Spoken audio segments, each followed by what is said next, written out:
Welcome to Dr. Mensch, the radio show that takes a real, compassionate look at mental health from A to Z. Join child and adolescent psychiatrist Dr. Gil Lichtshein each week as we explore topics that matter: autism, ADHD, anxiety, depression, OCD, schizophrenia, behavioral challenges, neurodevelopmental disorders, and more. No stigma, no judgment. Just honest conversations, new therapies, breakthrough treatments, and real solutions for real people. Mental health is not a weakness. It's a treatable medical condition, and help is available. Join the conversation now by calling the studio at 888-994-4995, Studio A. This is Dr. Mensch, where hope and healing begin.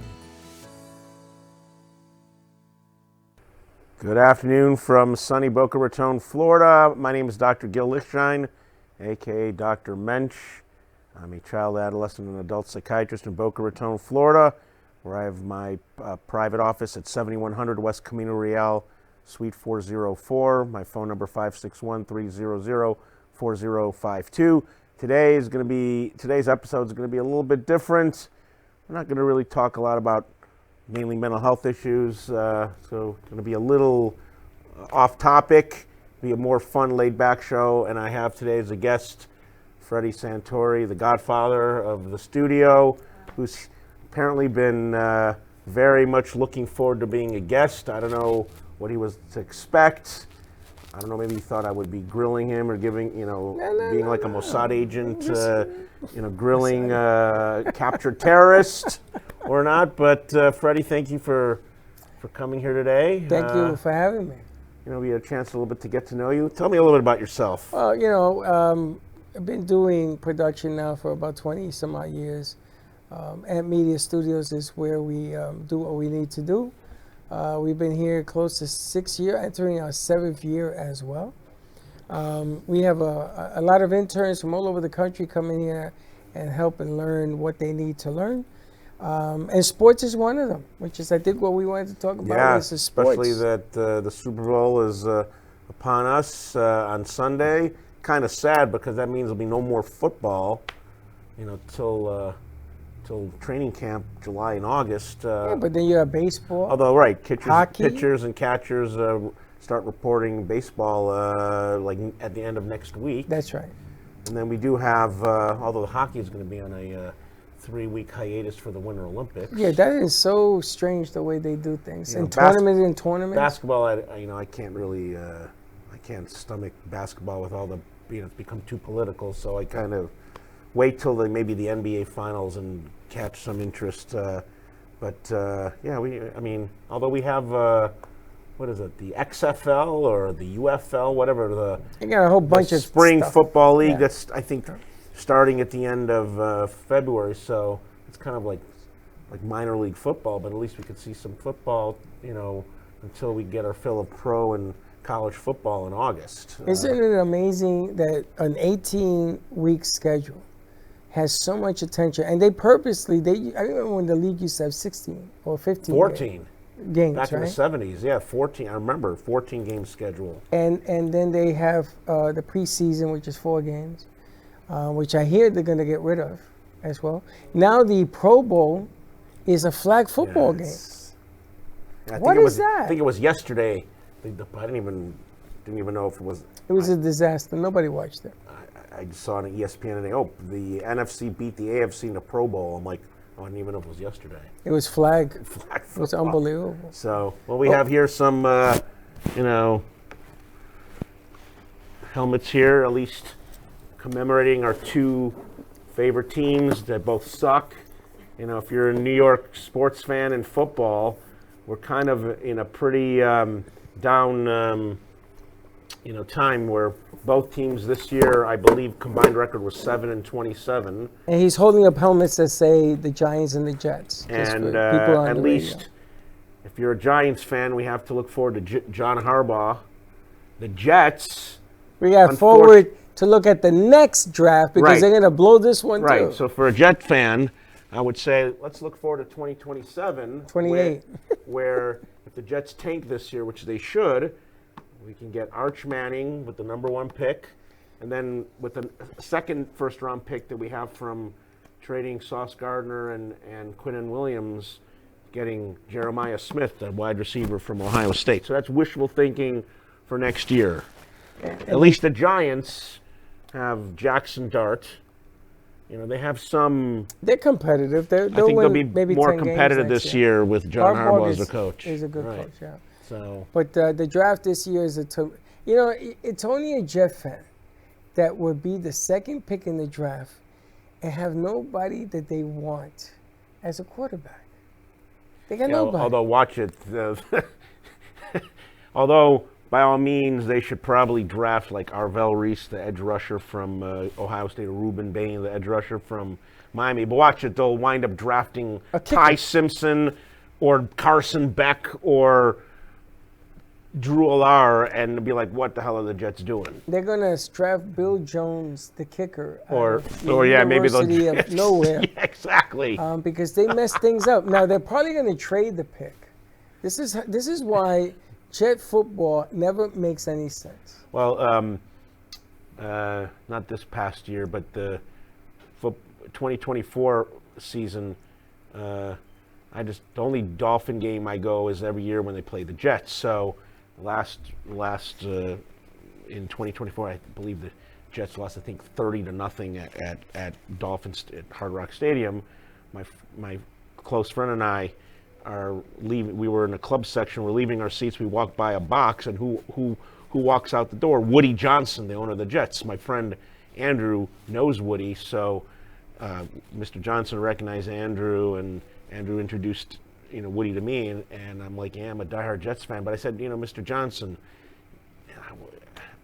I said to him in a nice way, like, sell the team. It's like in the 20-some years he's owned the team, they haven't been to the playoffs in 15 years. How many winning seasons? I think maybe they've had 3 or 4 winning seasons. It's pretty bad. But Woody signs the checks. I know, but he doesn't draft the players. He doesn't hire the coaches. Well, he's involved in the hiring of the coach. Look at the, that's why I like the Super Bowl.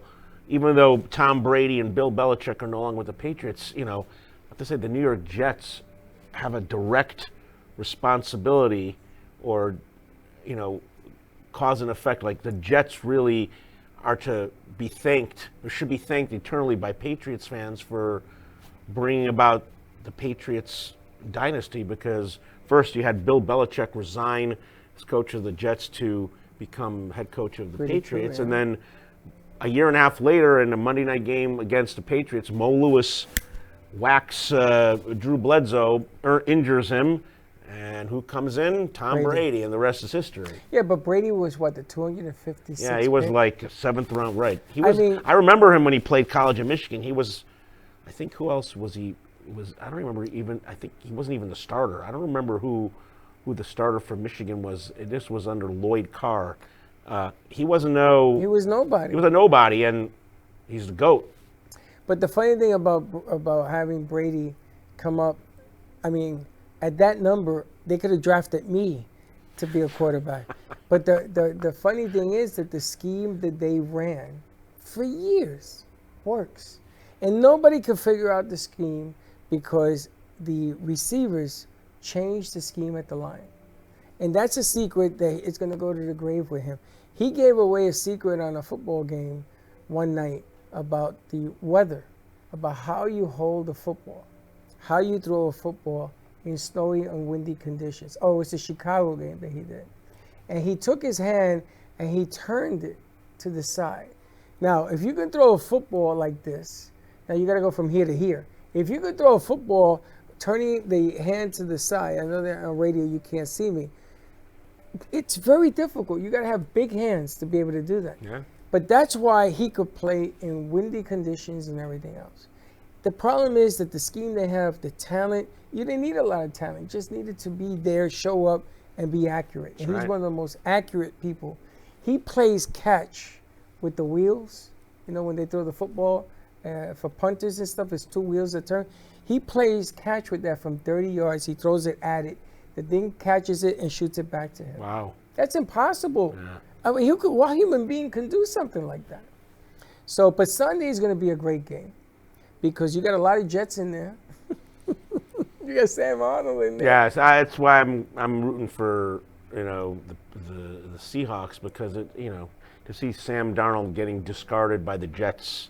He was their number one pick in 2018, and then 3 years later they just cast him off to Carolina.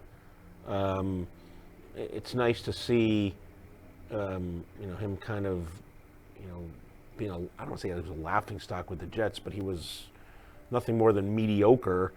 And last year he led the Minnesota Vikings to 14 wins. Yeah.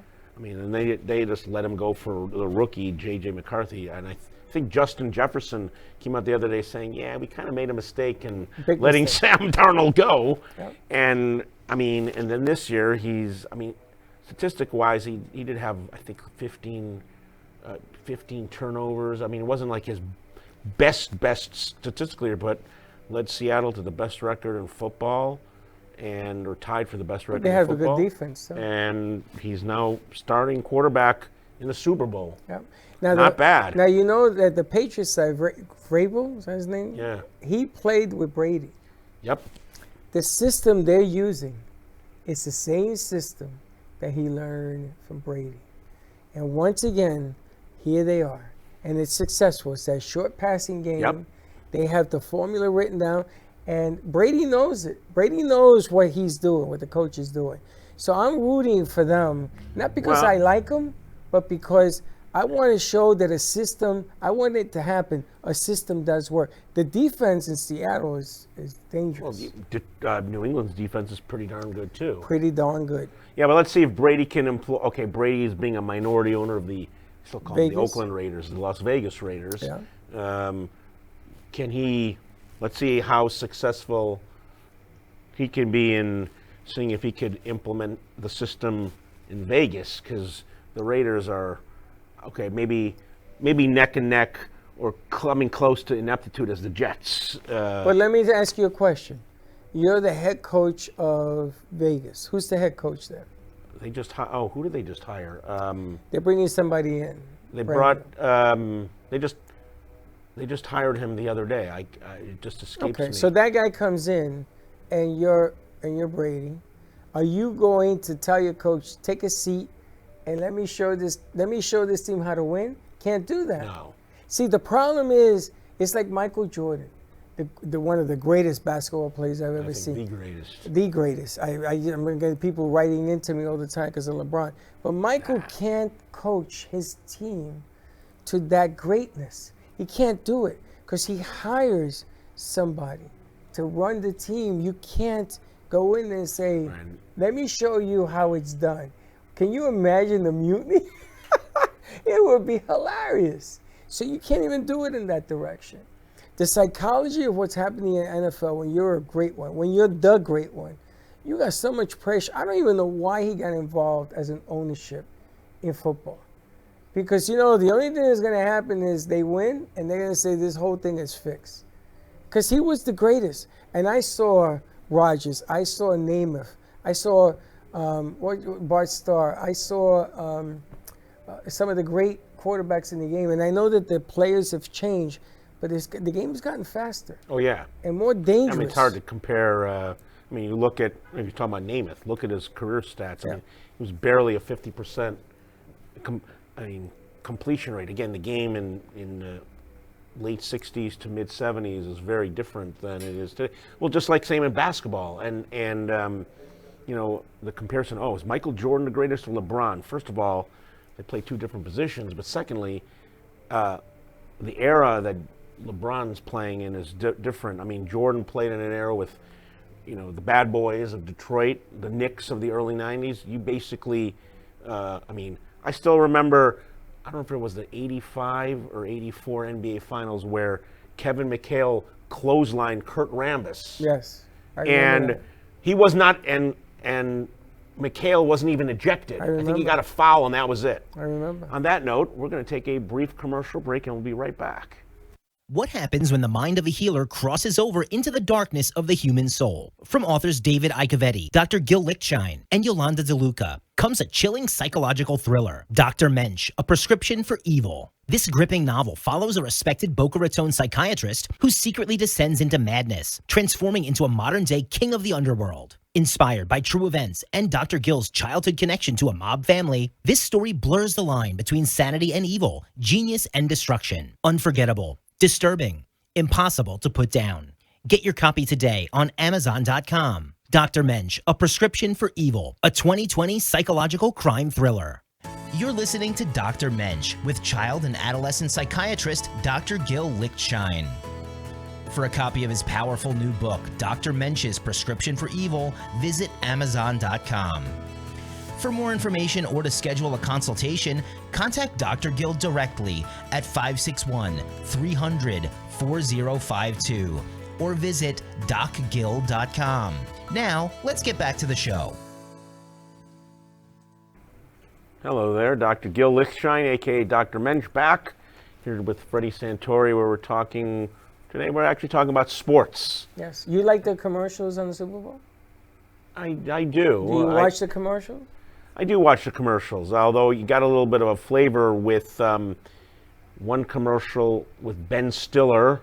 Yes. And then there was another commercial with Danny McBride and who else? I don't know if it was about like insurance.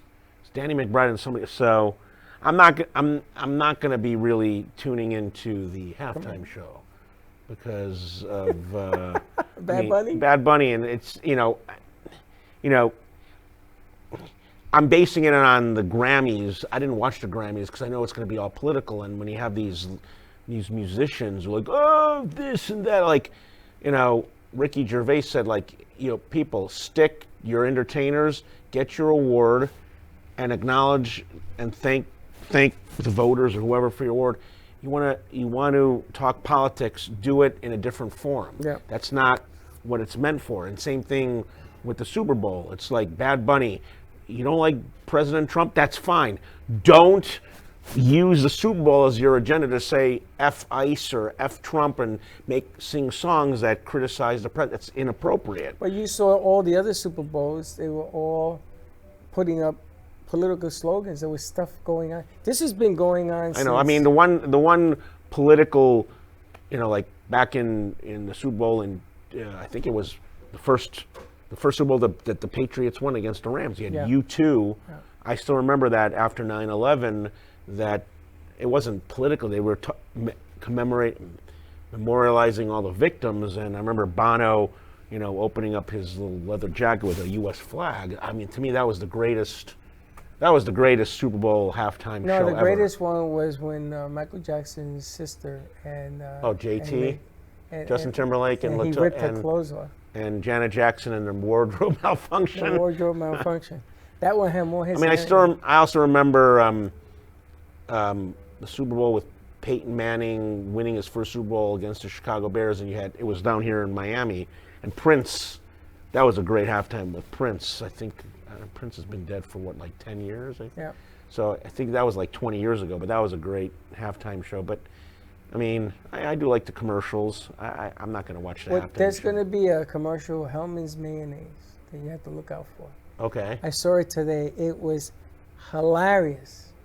Hilarious. I don't want to give it away, but it was one of the better ones that I saw. All the other ones were kind of lame. I mean, the Ben Stiller, when I first, it was on with some other musician I never heard of. It reminded me of when he was at was it Zoolander or the movie with Dodgeball. Dodgeball. Where he was all poofed up. Yeah. So it kind of made me remind is this some sort of spoof of Dodgeball? And what about the game itself? You think it's going to be a good game? I think it's going to be a good game. I hope so, because it's going to turn into a defensive dogfight. I mean, last year's game was, a blowout. So Philly beat what was it, 40-17 or 40-40? And they stopped beating them up. You saw the coach says, okay, we're going to take you out of the game. We don't need you there. And he said, you sure? Because, boy, they were upset. Yeah, I'm hoping it'll be a close game, not a blowout. That'll be kind of okay. Most of the playoffs this year, the games have come down to, one score. I mean, other than the Seattle, San Francisco, and the Houston. The blowouts, yeah. There've been 2 blowouts, but the rest of it all been like one score games, or games where one in the final like 3 or 4 minutes, or the. So I'm hoping the Super Bowl will kind of emulate how the playoffs have been, very close, tight games that come to the last few minutes. The amazing thing is that I see the quarterback for the Patriots is a young kid. And the last game he played against the Rams, was it? No, Denver. Against Denver. He sat down with his coach and he said, this is hard. This is really hard. He almost lost the belief that they were going to win that game. And the coach says he's going to miss this field goal, and then we're going to score, and we're going to the Super Bowl. And the kid kept saying, Coach, I don't know if I can. This is hard. This is the hardest thing I've ever seen in my life. Can he take the pressure of the biggest game of his life on Sunday? That's what it comes. That's why I got to root for the kid. And I don't like the Patriots, but I got to root for the kid because he's done it, man. He did something. I mean, he's done something that Brady didn't even do. I mean, it's unbelievable what he's doing right now. Unbelievable. He's walking in a cloud. And so that's the reason why I think that now he may fall apart. The pressure gets to him. Should they be there? Doc, do you think that even the Patriots should be there? I mean, at the beginning of the year, I wondered, Patriots won 4 games last year under O.J. Mayo. I was thinking, okay, they'll have an easy schedule because they finished in last place. Okay, 7-8 wins. Maybe, be in the contention for the wild card till the end, but I didn't think that they'd win the division and then make it to the Super Bowl so quickly. Because I was thinking, okay, going into the year, Lamar Jackson and the Ravens, Patrick Mahomes and the Chiefs. Denver Broncos. Denver, they lose their quarterback. Guy has a torn ankle. So I was thinking, I didn't think the Patriots would make it to the Super Bowl so fast. I mean, because the last 2 years, under the last year of Belichick and O.J. Mayo, they only won 4 games each year. So this guy comes in, and now let's see what happens next year when they have a tougher schedule. Where they're going to be playing the Broncos, the Jaguars, the Steelers. I don't know what division in the NFC they play, but they're going to have a much tougher schedule than they did this year. So let's see how they do. Next year, is this a 1-year anomaly, or Vrabel's a good coach. He had a good run in Tennessee, so he's a more known commodity than O.J. Mayo was when Robert Kraft hired him. So, think a field goal is going to win it? If Seattle, I think, was favored by 4.5. I'm going to take. Even though I think I think Seattle will win, but I'll take the Patriots in a 4.5. I think it's going to be like a close game. They may come down to like 21, 24-21, 23-20, something like that. Right. Like a close game. Interesting. I think it's going to be a field goal, 17-14. Yeah, it's going to be this. And that's going to be the end of that. And it's going to be. Seattle's a high-scoring team, but you also have 2 great defenses. I think this is going to be something like Giants, Patriots, both games, close games. I like the fact that these 2 teams are coming in on a roll. It's really strange because if Sam Arnold is having a bad day, this is going to be over early. And if the kid gets nervous, it's going to be over early. The defenses are going to carry this game. That's what it comes down to. So if the defenses, it could be 3-0 at the end of this game. The way these defenses And then come Monday will be a depressing day because there'll be no more football. I know. What do we do? There's women's football. Women's football. Yeah. The what do they call that, Dawn? What do they wear? Lingerie football. It's Okay. a true deal. Okay. Have you seen it? No. I'm gonna take you, dog. Me and you go down to Miami. We'll catch a game. Okay. They got women's That's football. fine. Miami has a team. Lingerie football, women's. Okay. You never seen it? No, I've never seen Oh, it. it's unbelievable. Okay. Yeah, I'll be like depressed because You there'll be see no this- there'll be no hockey for You see 3 this, weeks. you won't be depressed no more. dog. Okay. Guarantee you. Forget basketball. The Heat are winning. The Heat. Oh, please. Who do you like in basketball? I'm a Knicks fan. At least the Knicks. Well, That's Knicks are winning. that's the only thing to look forward to in New York right now. The Knicks, because the Rangers suck.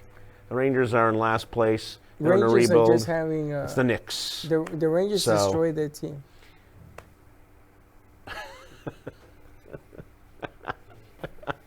Yeah. So The at least Rangers destroyed their team. we have the Knicks that could be in contention for an NBA title this year. No, I don't think so. I don't think they. I'm hoping one maybe player short. they can trade Cat, No. Miles, Deuce McBride, I and gotta- OG. What do we got? 1 minute? For Giannis. Real quick, 1 minute left. Did you see the difference between Cat now and Cat 7 games ago? When you're being threatened to be traded, this guy gets depressed. Yesterday I watched him, Superman. All of a sudden. Stay out of foul trouble, Cat. No, he was playing defense. He doesn't Yes, know how to play defense and stay out of foul trouble. And he kept fouling people.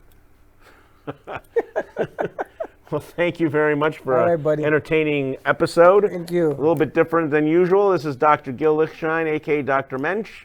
I want to thank Freddy Santory again for being a guest, and I hope everybody has a good rest of your week. And I'm going to say goodbye from sunny South Florida. Until the next time. Thank you. Thank you for joining us for Dr. Mensch with Dr. Gil Lichtshein, helping you navigate the world of mental health with clarity and care. If you or someone you love needs support, you're not alone. Treatment works and recovery is possible. To schedule a consultation or discuss non-medication therapies, personalized treatment plans, or psychiatric care, contact Dr. Gil directly at 561-300-4052 or visit docgil.com. You can catch us each week on South Florida Oldies Radio and streaming across all social platforms. Until next time.